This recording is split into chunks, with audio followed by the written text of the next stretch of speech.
క్రీస్తునందున్న ప్రియులకు ప్రేమతో వందనాలు తెలియజేయుచున్నాను. ఏప్రిల్ నెల 28వ తేదీ 2024. ఈరోజు దేవుడు మనకు చేస్తున్న వాగ్దానం ఏమిటనగా, కీర్తనల గ్రంథము 107వ కీర్తన 13-14 చరణాలు.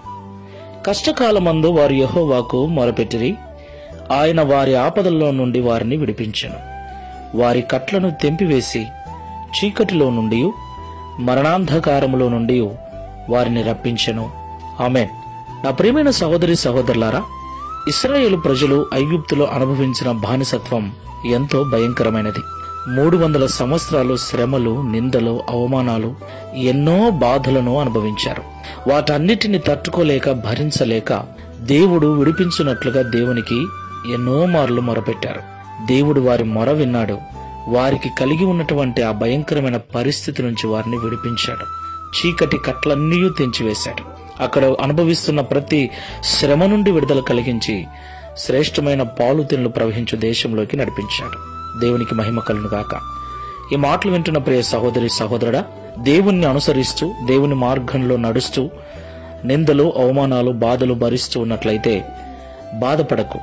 ఇశ్రాయేలీయులు తమ కష్టకాలములో మొరపెట్టినట్లుగా నీ శ్రమలలో, నిందలలో, అవమానములలో నీవును ప్రార్థించినట్లయితే, ఉపవాసముండి దేవునికి మొరపెట్టినట్లయితే, ఇశ్రాయేలీయుల మొర విని వారిని విడిపించిన దేవుడు నిన్ను, నన్ను కూడా విడిపించడానికి సమర్థుడు.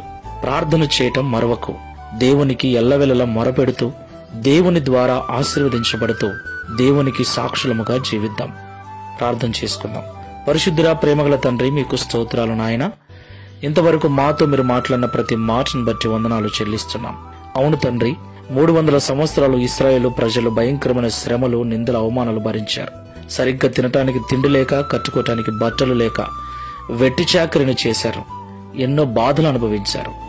వారి బాధ భరించలేనంత ఎక్కువై ఆ బాధ నుండి విడిపించమని నీకు మొరపెట్టినప్పుడు వారి మొర విని వారిని శ్రమ నుండి విడిపించి బాధను తొలగించి శ్రేష్టమైన దేశంలోనికి నడిపించిన దేవుడవు.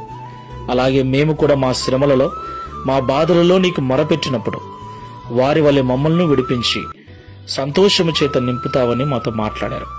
ఈ ప్రార్థనలో ఏకీభవిస్తున్న వారిలో ఎవరైనా అలాంటి పరిస్థితుల్లో ఉన్నట్లయితే ఇశ్రాయేలు ప్రజల వలె నీకు మొరపెట్టి వారి వలె విడుదల పొంది శ్రేష్టమైన జీవితం అనుభవిస్తూ నీకు సాక్షులుగా బ్రతుకుటకు సహాయం చేయమని, దావీదు వలె మేము కూడా నిన్ను గూర్చి లోకానికి సాక్ష్యం ఇచ్చినట్లుగా నీకు సాక్షులుగా నిలబెట్టుమని యేసు నామములో ప్రార్థిస్తున్నాము తండ్రి. Amen. Praise the lord. God bless you.